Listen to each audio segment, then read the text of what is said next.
This is 365 Sports, powered by Sikkim365.com. Welcome to the Triple Option. Here's your host, Paul Catalina. Welcome in.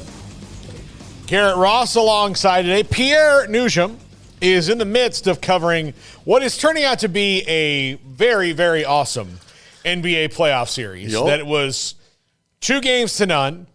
It was like back-to-back blowouts, but switched. Like game 2, the Timberwolves absolutely shredded the Nuggets on the road, and then the Nuggets go to Minnesota and do that. So he is covering the Timberwolves and Anthony Edwards' ascension to possibly best player in the league, which is just, I don't know. I'm not an NBA guy. We don't talk about the NBA a lot. But these playoffs have been interesting because you do see a definite changing of the guard. And so that's always fun to me to see.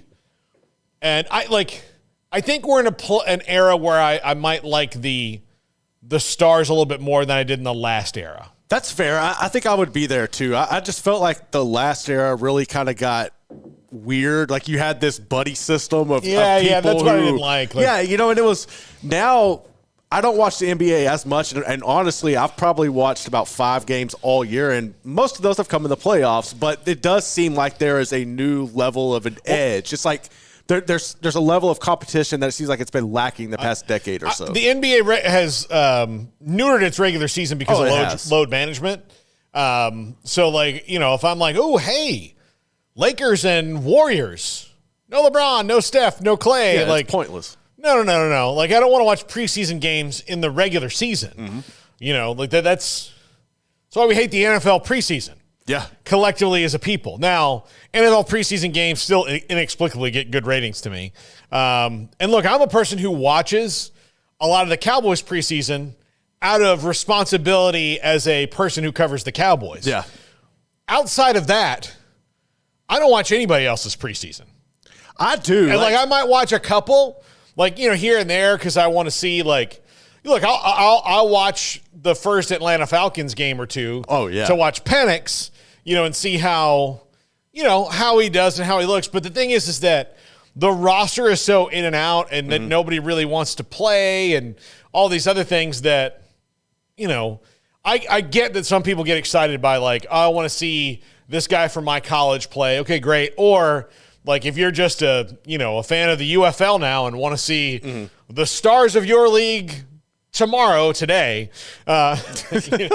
So I get it. That's, I'm not hating on that, but at the end of the day, it's just not, it's not really good football, and it's kind of haphazard, and I would rather, watch a real game. So I don't know. But the NBA, the regular season should be it used to be really good. Yeah. You could if you turned on. Well, your Spurs ruined all this. I know. I understand who the person is who started this. The problem is that the Spurs did it because their players were all in their 30s. Yeah. I don't understand load management for a healthy guy who's 23. It makes no sense. I don't get it. I get not letting Tim Duncan play back-to-back nights in his age 34 season. I get that. I do not get, oh, well, man, this poor second-year player is tired. No. That's not how this works. I would think if you went back in time and tried to explain load management to Michael Jordan or Larry Bird or Robert Parrish or Magic Johnson or Bill Russell, Bill Lambier. Yeah. Hell, try to explain it to Stacey Augmon, for God's sakes. Name any play. I'm going to walk up to John Spider Sally and say, hey, here's the deal. I know it's a long season. It's 82 games. And, you're 26 years old. I don't want you making mistakes. You're like, no, we're playing the Bulls tonight. I'm going full tilt.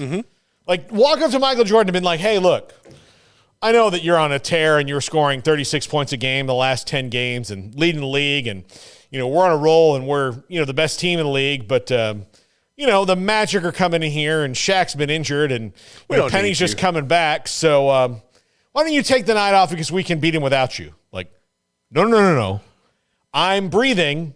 I will play. The funny thing, too, is like the load management came at a time where you had an influx of nutrition and everybody putting this different like analytics were starting to get into how you took care of your body from a physical standpoint as well as nutrition. So you have the healthiest, most athletic players ever, and then they're load managing on top. It just made no sense where like in the 90s and stuff, you had guys eating fast food and drinking before. It's funny how all of that timed up when load management could have actually worked to when it is now. It's just funny how it flipped. Yeah.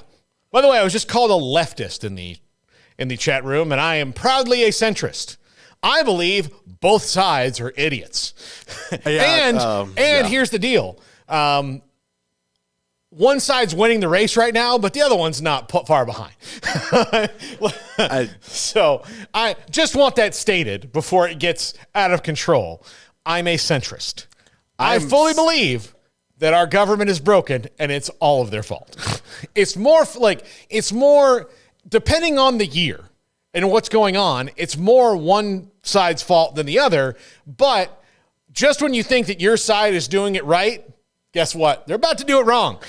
I do not trust you, government. I have 200 plus years of U.S. government history to prove me right about this. Like the minute that you're on a hot streak, the minute that you're 36 points a game, when you're in your bag as a political party, when you're in your bag and you're shooting, you're scoring.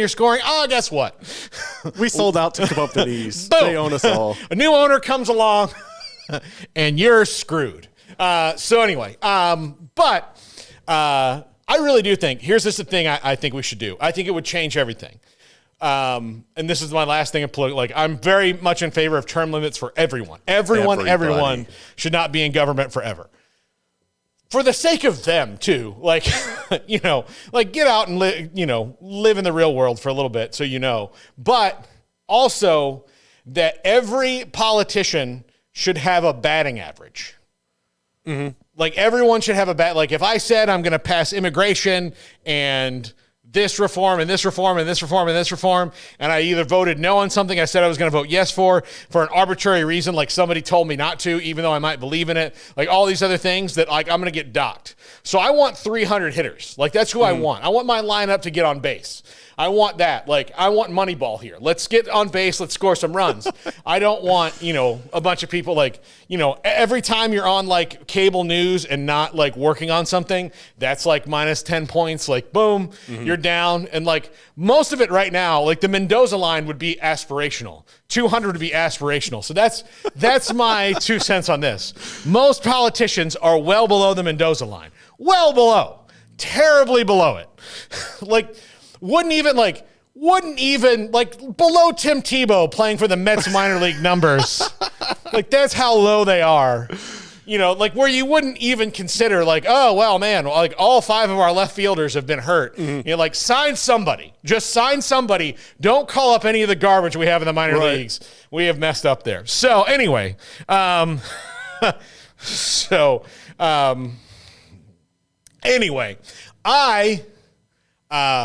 like that joke, Kyle, this year, by the way. By the way, Scotty B was first. You wanted me to announce it to the world. Scotty B was first. Scotty B was first. In the chat room today, Scotty B was first. So anyway, but I watched a lot. All of us here in Waco were pretty much cooped up all weekend. There wasn't a lot of outdoorsy stuff. No. Texas, we've just been getting deluge after deluge. And so it's kind of ruined, living in the outside. Yeah. So I watched a ton of the NHL playoffs.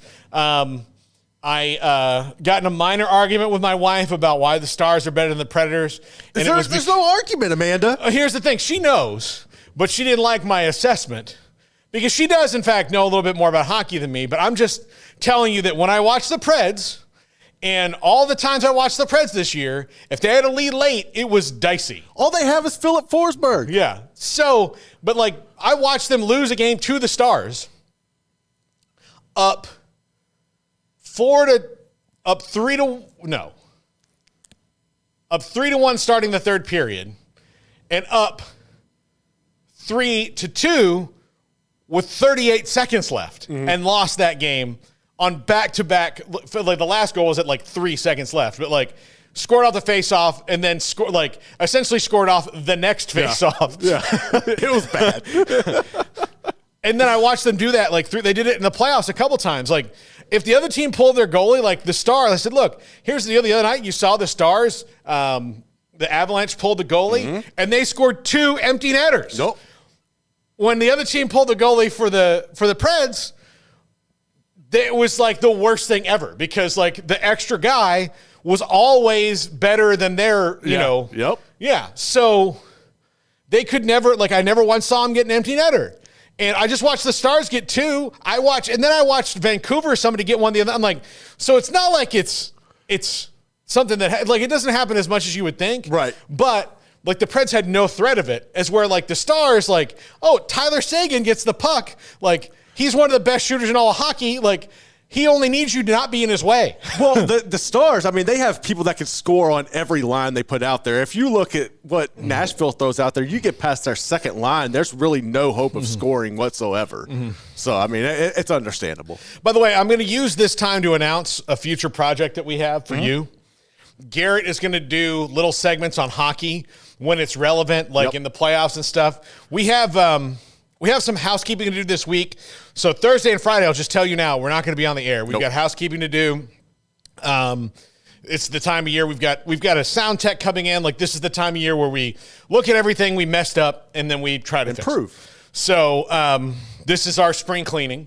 So we're going to do that this week on Thursday and Friday. But after that, you'll start seeing Garrett is going to do a segment, and I'm going to do it right now so we can trademark the thing. All right. I'm going to announce it so it's on the internet forever. So if anybody comes along and says, no, I thought of this, bullshit, you didn't. You did not. Garrett did, and this is what we're going to do. Garrett and Jack came up with this, but he's going to do just a little short segment. So it's not going to be overwhelming. We're not going to all of a sudden just start having Canadians on the show going, oh, man, that was one ripping game. Not that I'm opposed to it, but I'm just saying that's not going to happen. By the way, TNT's pre- and post-game hosts are so good on hockey, and they're all Canadian, though. Well, I guess Heinrich Lundqvist isn't, but he's been in Canada enough to where his, like, but it's so funny because it does feel like you're watching TV in Canada. Yes. Like, it's where you go to ESPN, and it's like half and half. Like, it's a little bit like there's more of the American people in there,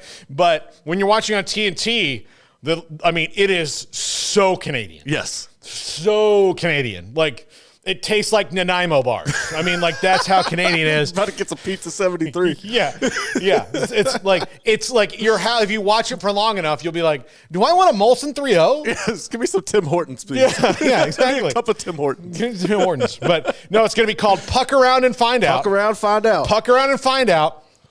Garrett will do that, and it's just going to be a quick little 5, 7, maybe 10 minutes if it's like really ornate news, a lot of things going on, so that we can bring that to the underserved hockey fans of our channel, and it'll live there so we can move it around and put it on other platforms as well. But to our first topic today, Garrett, which I thought was very interesting. The athletic college football staff all contributed to this because it had to have a lot, but they released an article today. Christopher Camerani, Justin Williams, Antonio Morales, Bruce Feldman, Scott Docterman, Manny Navarro, Chris Vadini, Stuart Mandel, and David Ubben. I think that we've hit every single one of those guys on the show before. Right. People on the show. We have, absolutely. Every one of them has been on the show, but they talk to players, GMs, agents, coaches, staffers, all of this about the process of the transfer portal. And before you even get into how the deal is done, there's a lot. The first part of the column is really intriguing in all the things that we think are going on the portal are absolutely going on. Absolutely. They're absolutely going on in the weird way. And the weirdest one to me was this. So about getting into the portal, like before it opens, have assistant coach says, like, you have a staff work on it that there's a staff that watches portal film and a staff that watches high school film, which is one of the reasons that coaching staffs have to now get bigger. Yep. Because you have to have dedicated people watching both and watching other teams' games like they watch high school film. Then they start evaluating the tape through the season, October, November, really drill down on it and get who, like, start ranking players. As you would recruiting, or like, it's kind of even sounds like the NFL draft, because this one is even maybe more valuable to you than high school recruiting, because you can see you got proven track record. You proven track record in college, or like what they know about you. You know, the guys, like, I would say the guys with less film in college are the ones who you recruited a year ago who are back in the portal, and you're like, well, you know, FSU I could fix this person, or like they just want to go to another place. They're going to play either way, like. And I'll brag about Mike Norvell. Mike Norvell's really good at finding the guys who, like, went to one place, decided they didn't want to be there, they didn't play, and they would have played at place A, but they now are going to go play at FSU because they just left. Earl Little, who was the cornerback at Alabama, is going to start for them this year. He was starting for Alabama this year. Like, it was going to happen either way. It's just he went to go play for Nick Saban.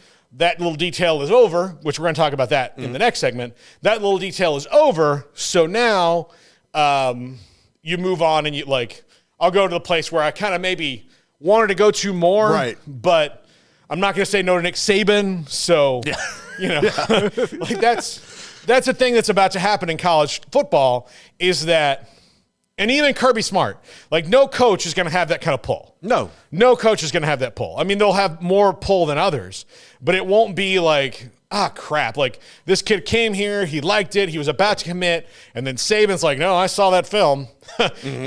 We would like you, and you're like, all right, back to the drawing board. It's over. I mean, Saban stepped in, it was over. Yeah.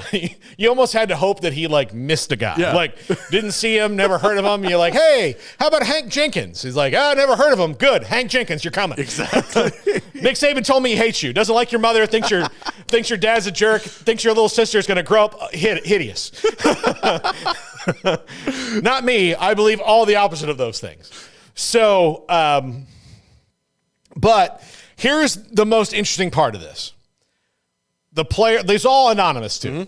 Player one, I didn't hear directly from coaches or other schools during the season, but I did hear through the grapevine that coaches would be interested in me if I'd enter the portal, because this coach from school X knew a teammate of mine because they were from the same area and told them to tell me that they were interested in me.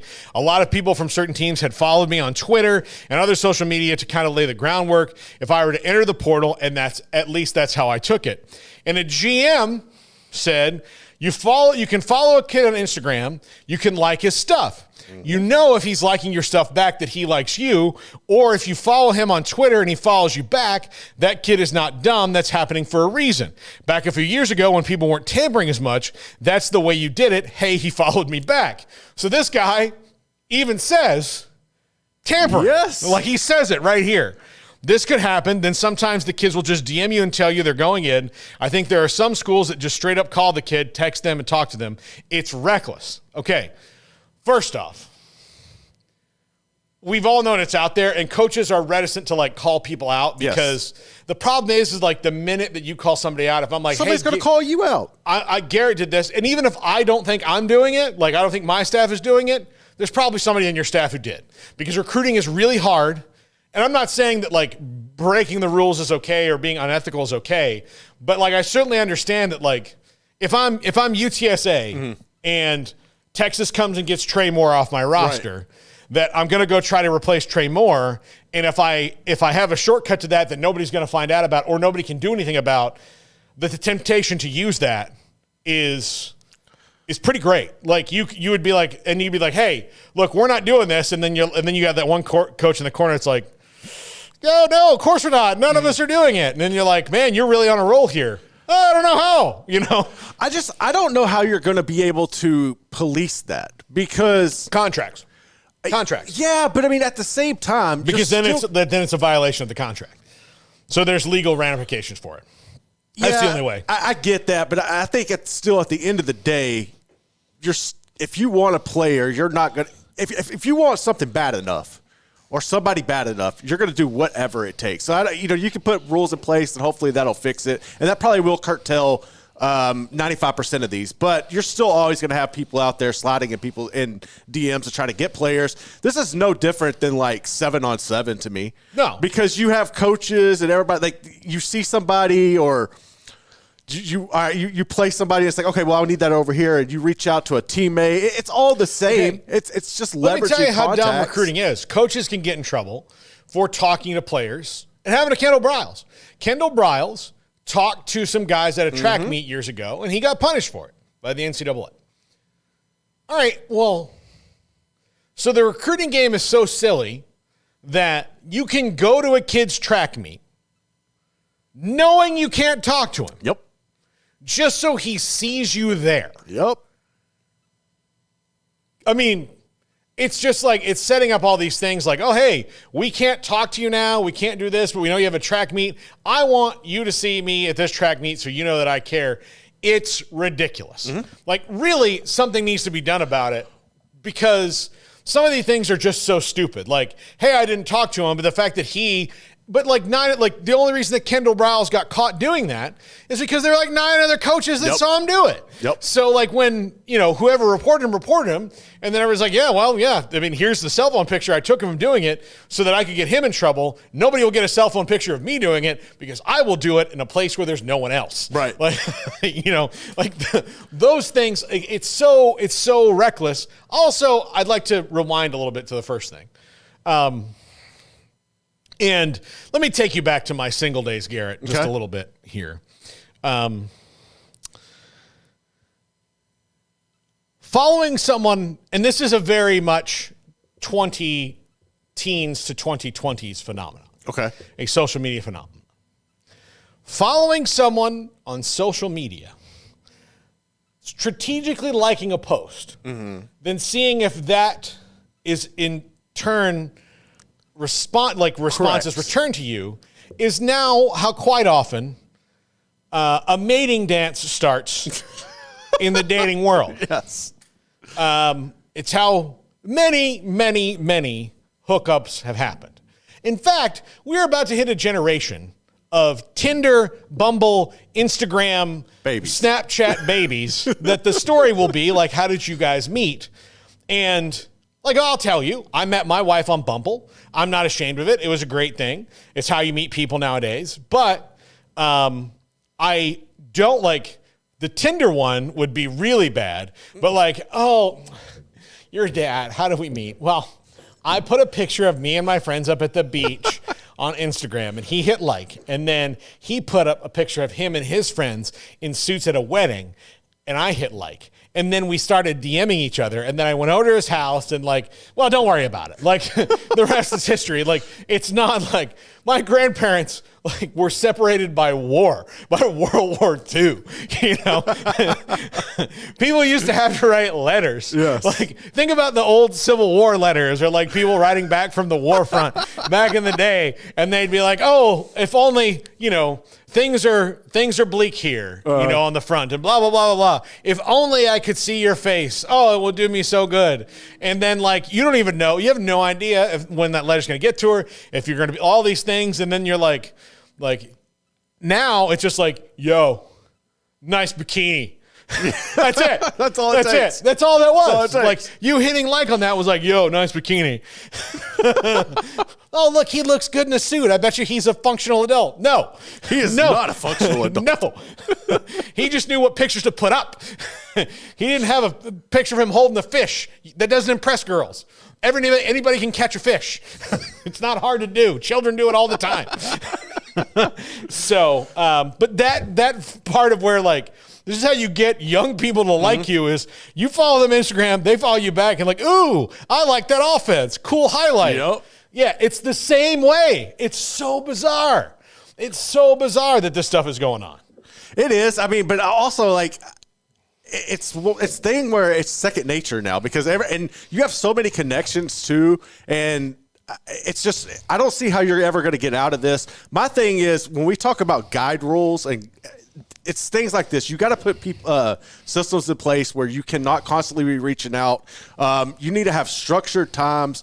The fact that we're having to I don't know. I don't like this current setup. The NIL thing is frustrating. There's got to be some guidelines on it. And you got to have structure. You can't constantly be rotating rosters and trying to you just can't do it, man. It's not sustainable. Yeah. And so then like the article goes into like, offers made, entering the portals, like NIL deals. It's really interesting. It's very, very interesting. We're trying to get a guest on the show tomorrow or Wednesday in studio that will help us go through it. Yep. From the university standpoint, because I do think it's valuable. Like, as much as the NCAA makes this so much worse than it could be by not thinking all this stuff out, it is interesting. Like, to hear somebody who's boots on the ground dealing with it, to me, is very interesting to be like, okay, if you could go to the powers that be with a checklist, a shopping list, or what? Not a shopping list is not the right thing, but a checklist of things you need to fix in the house, of the NIL house, that would make it easier for you and for them, what would it be? And I promise you, the first one is like, just let us talk about it. Yeah. Like, just let us talk about it and do it. Like, there's all these things that are trying to keep it, like, the reason it's so chaotic is that instead of just admitting what it is and trying to put a structure around it that way and negotiating something that's beneficial for both sides, again, centrist. Yeah. Like, that's why I like being in the middle. It's a good place to be. Again, my motto, and you should know this, is shit gets done in the middle.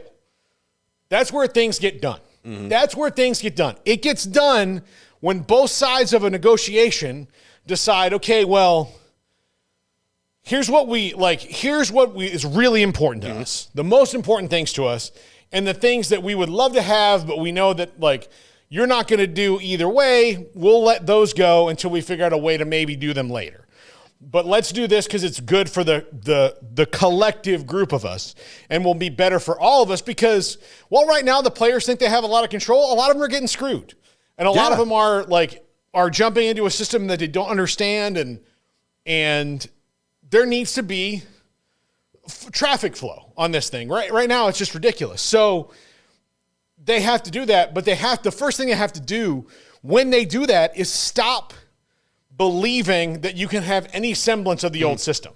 No, it's dead. It's gone. Like, you have to just stop because the rules they made were like, you still can't talk about it, you still can't do this, you still can't do this, the schools can't do this, da-da-da-da-da-da-da.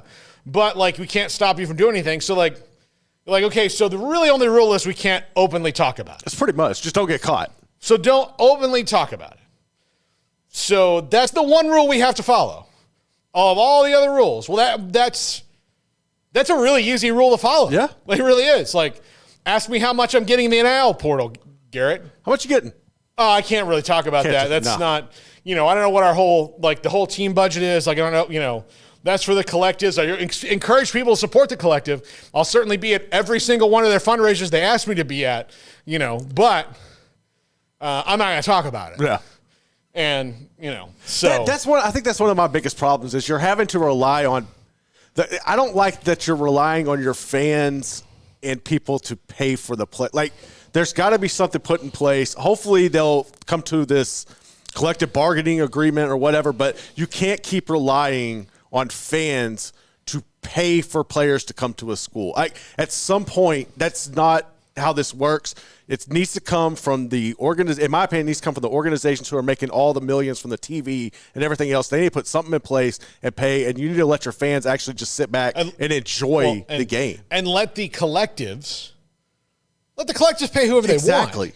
But, don't restrict somebody's income. No. Again, let the collectives pay who they want, but, you can then, that maybe makes it, you can put some more, legal restrictions on them. We have to see some sort of, tangible based performance for this. Right. Which, again, is easy to go around because if I'm, trying to get Garrett to come and play basketball at my school and my condition is that, there's tangible things to this. Well, all right, well, Garrett, you're going to do a bunch of Instagram posts for Johnny's Tractor and basically yo, Garrett Ross here at Johnny's Tractor. Yeah. Everybody here at Indiana State, come out and get your tractor at Johnny's. Johnny's Tractor, home of Indiana State, Yeah. Then but at least it makes them do something. Yeah, that's NIL. Even though it could be totally bogus, at least it's not right. Well, what is this NIL going for? Oh, just to make sure he doesn't go to another place. Yeah. That to me, I don't know. Sometimes the illusion is nice. When we come back, which SEC coach will benefit the most? Which SEC coach, not named Kirby Smart, will benefit the most and the fastest from Nick Saban being retired. I can tell you there's coaches in other conferences that certainly will. Mm-hmm. But like SEC coaches specifically, the one I'm going to say might surprise you. This is the Triple Option on 365 Sports. If your business is like most, you need things done quickly. But if you're still tying your critical applications together on multiple shared public networks, you've probably been feeling the slowdown. And that's no good for business. A private UPN fiber network can get you and your business moving at the speed of light. Whatever you need, we can build it. Internet, Metro Ethernet, Waves, dark fiber. We deliver custom private networks and are focused on business customers only. Our next generation 100% fiber optic infrastructure offers you low latency and ultra scalable bandwidth with speeds up to 100 gigabit to run your critical applications. Your connection won't be limiting your performance anymore. It's diverse and scalable, so it can grow and change as your business grows and changes. And with a secure carrier-grade private network, you'll have all the reliability you need.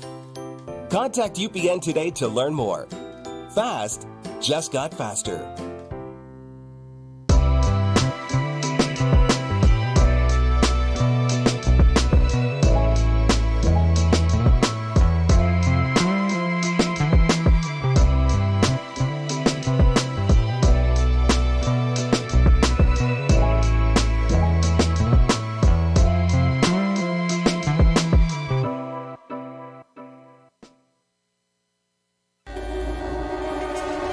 This is 365 Sports, powered by Sikkim365.com. Welcome to the Triple Option. Here's your host, Paul Catalina. Welcome back to the Triple Option. Paul Catalina alongside Garrett Ross here on your Monday after Mother's Day. We celebrated Mother's Day on Saturday, Garrett. Probably the best for around here. Well, it worked out better because there was not a deluge. Now, my mom only lives 5 minutes away, so it wouldn't have been too terribly hard for her to get to our house for that anyway. But we had a lovely brunch. Can't beat a good brunch. No, I like breakfast like you can't be a good brinner either. No, you really can't. We do that a lot. I love a good brinner. Like a good, absolutely. Like I like, back in my college days, I like going at any place where I could get, late at night, I could get breakfast food and wore out the Waffle House. Other food. Oh my God. The Waffle House. I haven't been to Waffle House in so long, I can't even remember. Yeah. Mostly because I've not been that drunk in how long I can't remember. We don't have one here either. We do not, no, sadly. So, but I haven't been in like near a Waffle House in a city, blotto, to where I'm just like, give me a waffle and hash browns scattered, smothered, and covered. It's and bacon. There we go. All right. See you in a minute.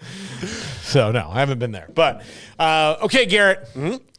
Most of SEC country is Waffle House. Waffle Houses. Yeah. I mean, I think there's one in College Station. Is there a Waffle House in College Station? There might be a Waffle House. There probably is. I know there's one in Austin, so I don't know if there's one in I'm sure there's one in Norman, or there's at least one in Oklahoma City. There's got to be one close. Yeah, there's one there. We just don't have one here. No. But most of SEC country is Waffle House country. So which coach, and I'll let you answer this first, okay, will benefit the quickest and most from Nick Saban being gone that's not named Kirby Smart? So I guess we're looking for the second most, because Kirby Smart is going to reap the immediate benefits.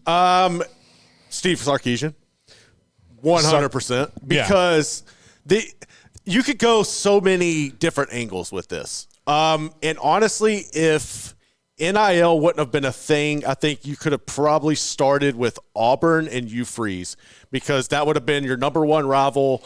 You took them to a Hail Mary play last year in Nick's final run for Alabama just to beat Auburn. I think you could have made a great case to start there. Now you throw NIL in play. It's a different level with Texas coming in and the resources they have, the talent Sark's already been able to put together. He has a leg up on everybody just because of the roster construction from last season and being able to retain that and carry that over. You have the schedule that comes out and falls perfectly aligned for Texas. Whereas, like, if you're Oklahoma coming in, it's a gauntlet, the teams you're going to have to host. I think when you put the money, the structure right now, the momentum, everything, Sark, to me, is in a position to be the guy next to Kirby that could benefit the most from Saban being gone. Yeah. No, I knew that you were going to say that. You also took mine, though, in there. My bad. I was going to say Sark. I was going to say Hugh Freeze. I think Hugh Freeze will have a surprising run. Now, Hugh Freeze's problem is not going to be Hugh Freeze. No. It's going to be the Auburn, powers that be that are skittish. Mm-hmm. I'm putting it mildly. Like, really, I feel like a lot of Auburn, they feel – but I do think that they will be somewhat liberated, at least for the short term, until Kalen DeBoer gets his feet under him, which I mean short term because most of the time it doesn't take him too long. No, it doesn't. But they have, like, the specter of Nick Saban has shown over that school more than the others in that I think they're one of the only ones who, they hired Will Muschamp. He was the Saban guy at one point in his career. He's worked there. But like they didn't really they were always trying to find the Saban pill as opposed to like they were doing a lot of the people did like A&M, like Florida State hired a Saban guy. Well, that was before Saban really, he was there already, but A&M hired him because he was a Saban guy and he'd won a national title. Ole Miss hired a Saban guy. Like Tennessee tried hiring a Saban guy. It didn't work out. Kirby Smart is Saban too, essentially. Right now, he probably won't be able to have that kind of a run given the fact that the structure has changed. Mm-hmm. Given a 12-team playoff, I'm sorry, I don't care how good you are. There's going to be years where you're not going to. Yeah, you're not going to see him go. I don't know. I don't think you're going to see a team win 5 national titles in 9 years. I don't know that we'll see a team go undefeated for a while. And if they do, that's you are working with something if you go undefeated now. Yeah. Exactly. Oh, and especially as I think the schedules are about to get harder. I think FCS games are going to they're gone. Are going to be gone eventually. I think that you're going to see teams because they they need to. You need to be at the top 12, and like the determination between 12 and 13 is going to be arbitrary as hell. Mm-hmm. Most of it will be conference based, but then even inside that conference, 12 and 13. So like. Say 12 is Ole Miss and 13 is Tennessee, and they didn't play. Well, they'll probably play each other quite a bit, but just say they didn't play each other. They have the same record, So then you're going to have they pretty much are from the same conference, so the strength of schedule is likely going to be close enough to where you're going to have to pick it apart with common opponents because of the schedules now, and you got you have to have in the non-conference. Well, Ole Miss is 12th, but Tennessee is 13th, but. Looking at Tennessee, Tennessee played, they played Clemson in the first game of the season, and they played Washington State, and they played this is where Ole Miss, played Ohio and, in the same week. Those kind of things. Again, arbitrary, very arbitrary things. But I do think that Hugh Freeze will benefit immediately from it because, there's no gigantic, Nick Saban, Godzilla, stomping through the streets. Well, I mean, and those are his streets, right? Those are the same streets immediately. And so it will allow Auburn as a collective institution for at least a little while to take a deep breath and stop being like that. I think also you're going to have to see Auburn progress a little more, which I'm still a little nervous this year. We talked about this last time. I'm not sold on Peyton Thorne being the guy. I know that Hugh Freeze can develop quarterbacks and everything, but if you're looking at getting over the Alabama hump in general, Jalen Milroe's already a better quarterback than what you're working with. Bama's going to be really good. I think that if you're Auburn, you definitely got to finish at least right with Alabama, or show that you're making leaps and bounds right now, because this is when you can make up the track. Because if you're Auburn and you can't prove that you can be on trajectory to surpass Alabama, then what faith does anybody have on you if you're Hugh Freeze to get the job done? Yeah. Because to me, like, that's like the Ohio State job. You're going to have, like, Ryan Day's got to beat Michigan this year. It doesn't matter. Like, you got to be, like, you're going to have to be able to prove at Auburn that you consistently be better than what Kalen DeBoer is going to be. And I just don't know that that's the case. I'll be interested to see, though, what they can do this year. I think they will be better than last year, but I don't know how much of a jump they can make when you have like Texas and Oklahoma coming in, because those are teams that you didn't have to account for last season that now automatically you got to account for. Yeah, absolutely. So I just think, look, and I don't know if Hugh Freeze is going to have to prove it. I think that he, just because of his football acumen, will have Auburn better. I know he's rolling the dice on not going and get a portal quarterback. I kind of have the feeling that they probably went down the road with a couple last year. Like, it wouldn't surprise me if they called DJU and Cam Ward and Will Howard and guys like that, and then weren't met with that interest, because he might feel good about Peyton Thorne and the guys he has, so he's maybe not as enthusiastic as, some of the other places. Or like in the case of Will Howard, I think Will Howard, like, he went to Miami, I think he went to USC, and then Ohio State's like, hey, I know all those teams like say that they've got the guys, but I'm sorry, there's Marvin Harrison Jr. I'm sorry he's packing up his stuff and leaving, but he was just here. And if you walk past this picture here, like, these are all the NFL receivers that have just played here during your college career. And there's Emeka Ibuka, and like, oh, hey, have you heard about Jeremiah Smith, the number one receiver in the country? He's here already. He's early enrolled. You may want to meet him. Like, I'll send you some links. Like those kind of things. Like, oh, well, I mean, what are you going to do? Like, oh, you saw how bad Devin Brown played in the bowl game. Like, and that apparently has no bearing on anything. But again, you're just, throwing that out there. Like, hey, we don't know who our quarterback's going to be. Right. Like, I don't know. So, like, I think they might have done that, but maybe not gone in earnest. When he gets a quarterback, like, they're going to score points. They're going to be good, because that's what he's proven everywhere he's gone. Although, like, I will say this, he is kind of a guy who finds a guy he likes, coaches him up to his maximum potential, but there's not a lot of proven Hugh Freeze dudes that went on to the next level. But that's not really... but at this point, like, that's not really like, I remember hearing that about Jeff Tedford for a while. And you're like, Aaron Rodgers? Yeah. Okay, there you go. So even though I think Aaron Rodgers doesn't really rep Cal all that hard. No, I don't know if he does very much, but no, of course, don't try to get me into like what that guy's thinking. So at any given time, like, basket case. Here's what I'll tell you.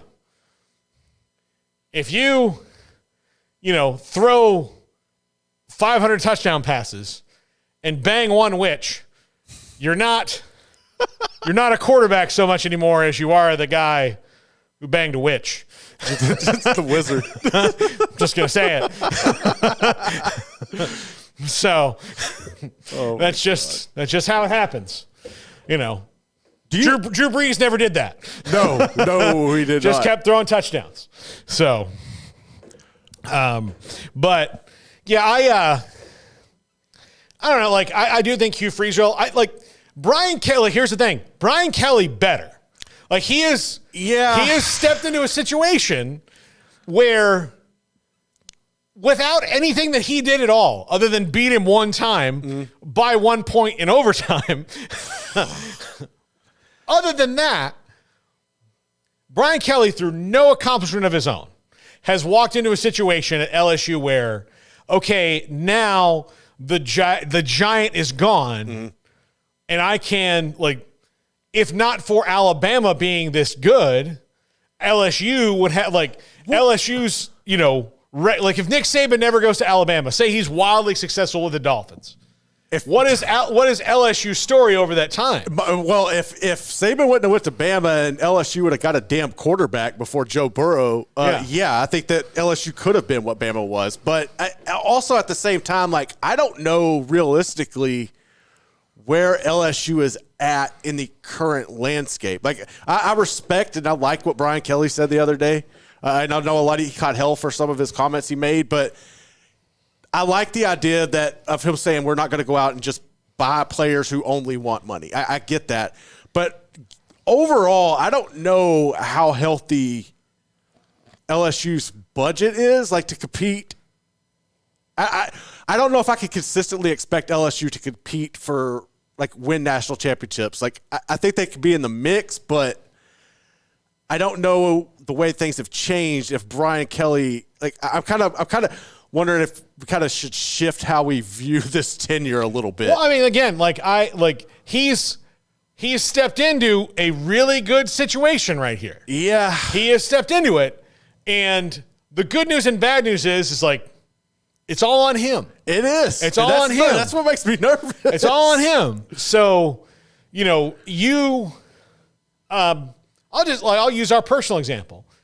We're on a very successful podcast now, and we only got there because we got fired at a place that wasn't as productive, right? Yes. So we're here because of a thing that happened that it really was out of our control. Yes. Which COVID and all that other stuff. But we're here because the opportunity was just kind of waiting for us, and which it was. I mean, it's like less than a week that Smokey and Craig and I were without something to do. And then it was like 2 weeks of us just kind of like piecing it together before we actually started. So Brian Kelly's like that, and that like he was going to go to LSU, but he probably had an idea in his mind that Nick Saban's not going to coach forever. But without being Nick Saban, his wife, his kids, or his agent, like he didn't know when that day was going to come. Right. And so when he took the LSU job a couple years ago, he just knew that he wanted to be in the SEC and he wanted to take that on, and he was willing to take the risk of like, yeah, I know that Nick Saban's still here, but look, Les won, and it was proven you can win. Everybody, you can win. Like no matter who the coach is, if you do it right, you can win. And so, but now it's all on him. Like they have a very good chance to become the program of the SEC for a short time because of who they are and what they've done. But will they? Like that's the thing. Like they have a great opportunity. I don't think they will, man. I really don't. Like I think that right now. I mean, you have to get past Kirby Smart. But again, the 12-team playoffs also happened. So, but dude, like you could win national titles with never even having to see Georgia in they're in your own league. You can, but I need to see it first. I need to see like what this is going to look like in a few years when you have Georgia out here paying their ungodly amount of extra for recruiting, and I need some structure. Like I need to see where everybody's playing on the same playing field, because I don't care how good you are. At the end of the day, if you're playing a program who is buying depth, like you can't compete. Like you just can't. No. Well, and again, we'll see. We'll see what happens. Things are going to change, but I think Brian Kelly has a chance to. We just have to see if he does. Capture it quick. Yeah. Because there's again, you can hope that Kalen DeBoer is going to be just okay at Alabama, but his track record suggests that it's probably going to work. It probably is, but also I mean, nothing's going to work to the level of Saban ever again. That's over because the structure has changed and everything that he built that up on is different. But hoping that Alabama is going to be down for long, having been so big a part of building that structure that exists now, it's wishful thinking. Yeah. It's wishful thinking. When we come back, a quick little basketball note about great Osobor and something I wish that would happen more often. This is the Triple Option on 365 Sports. If your business is like most, you need things done quickly. But if you're still tying your critical applications together on multiple shared public networks, you've probably been feeling the slowdown. And that's no good for business. A private UPN fiber network can get you and your business moving at the speed of light. Whatever you need, we can build it. Internet, Metro Ethernet, Waves, dark fiber. We deliver custom private networks and are focused on business customers only. Our next generation 100% fiber optic infrastructure offers you low latency and ultra scalable bandwidth with speeds up to 100 gigabit to run your critical applications. Your connection won't be limiting your performance anymore. It's diverse and scalable, so it can grow and change as your business grows and changes. And with a secure carrier-grade private network, you'll have all the reliability you need. Contact UPN today to learn more. Fast just got faster.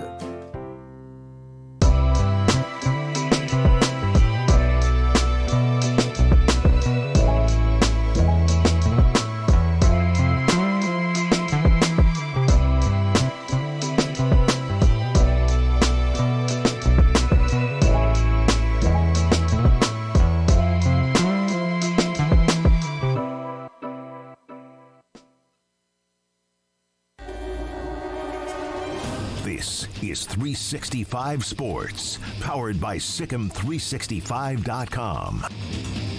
Welcome to the Triple Option. Here's your host, Paul Catalina. Welcome back. Just one more quick topic before the end of the show. Great Osobor, who's transferring from Utah State, he has signed with Washington. And according to Jonathan Givony of NBA Draft Express, he has already agreed to more than $2 million in NIL deals. Now, that will make some people clutch their pearls and go, oh my God, I can't believe these kids are making that much. To which I say, no, great for Great Osobor. Awesome. Awesome. I wish we knew more of it. I do. It would make this job a whole lot easier if I knew how much people were like, and I know, like, here at Baylor, I know how much a couple guys are getting. Yeah. I know it pretty solidly. At least a large chunk of what they're getting. And some of it, you'll never know about. But, like, I just think these things, again, like, sunlight's going to be good for these things. Yeah. The fact that it has to be kept secret and there's no, it's just bad. So knowing that Great Osobor is making $2 million, good. Let's get a market rate going. Let's see if it's worth it for Great Osobor to be worth $2 million. Now, all those NIL deals, like some of them might be good for companies that like are going to promote a really good athlete in Great Osobor, or if $2 million is worth it for a year or two at Washington to see how well they do. I just, okay, this feels like, you remember, it feels like college basketball NIL deals are starting to become the new MLB contracts, where you start seeing this stupid money get thrown out, and there's constantly a deal that's going to top the next one. And great for Grant, great for him, great for great. Okay. Yeah. But at the same time, this is, well, it's part of, look, there's silliness to it for sure. Like absolute ridiculousness. But what is the mark? This is the mark. So the market now is $2 million for a guy coming out of the Mountain West. So then what's the next? Like, what's the end game here? That's my thing. What's the end game on the number? Because at some point, like this, what's it benefiting? Like I don't know. I feel like there's bigger things that like you could do here. Great for him. I'm glad he's getting it. But what this is just all this is going to do is now we know somebody physical, like we actually know a number. You got 2 million. Now everybody's just going to climb that. Like that's my thing. Is like, what is the end game? Why the hell is Kirby Smart getting $13.5 million to coach football? Like, come on. Yeah. That's my problem with all this. Yeah, I have no problem if the market bears out that this is what you're worth. I just don't know. For players, it's going to be more interesting. Coaches have a little more proven, like, yes, this is what the market bears. This is going to pay me, even though most places are overpaying for their staffs anyway. Yeah. Based on how much they win. But that's because, like, even Georgia's overpaying for their staff, even though they've gotten 2 national titles out of this. Like, they're still overpaying because they're paying at a rate which suggests they should win a national title. Like, they get like one. They should never lose. They get a year off, like, this year, and then they, like, have to win 2 more, get a year off. Like, that's the kind of results that they're hoping for, which is it's almost impossible, right? Yeah. I say almost because Nick Saban essentially did that. But that's kind of over now. I think it's fine. Like, I just wish we knew. Here's the thing. If we knew, it would help us understand, and it would help everyone understand. Because the problem is also the people who are trying to make the rules. Let's just say, let's take the NCAA out of this. The future people who are going to have to try to make these rules, the future leaders of college sports, are doing a lot of this on rumor. Like, Baylor will know how much a kid was offered in the portal if he tells them, like, I was offered this much to go here, to go to this school, and they'll know how much that their guys are getting. But a lot of that, even from this kid, could be rumor, right? And so a lot of the things are like, well, I heard Texas is doing this. Well, we know a little bit about what they're doing, but we don't know all of what they're doing. Yeah, you don't know the details. So, like, that's where it gets kind of ridiculous, where you have all this stuff of, that if you set up a structure that was collectively bargained out and all this, and then NIL could be what NIL can be, that's why you just let the schools pay them. Yes. Just let the schools pay them. Let it be direct. This is how much the salary is. You could put some sort of salary cap on it for competitive balance, which I promise you the SEC will fight the loudest. Yeah. But It's the same thing. Like, I'm pretty sure when they were doing the NFL salary cap, Jerry Jones was like, okay, I'm all for it. How about it this? How if it's $3 trillion? That way, Make it more accurate. there's a cap. Yes. But, most of us will never get there. So I'm all for it. I'll vote yes. But just going to suggest that it's got to be here. really high because it's 1997 and I got some bills too. But anyway, all right, that's going to do it for us today on the show. We're going to talk to Scott Drew, not Kentucky coach Scott Drew, Baylor coach Scott Drew, not Louisville coach Scott Drew, Baylor coach Scott Drew, proving once and again that the grass is not always greener on the other side. What else? Let's see. Cole Thompson from SEC Unfiltered and Evan Miyakawa will join us as well. And we've got lots of stuff to talk about when it comes to just news and notes throughout the week. This is 365 Sports. If your business is like most, you need things done quickly. But if you're still tying your critical applications together on multiple shared public networks, you've probably been feeling the slowdown. And that's no good for business. A private UPN fiber network can get you and your business moving at the speed of light.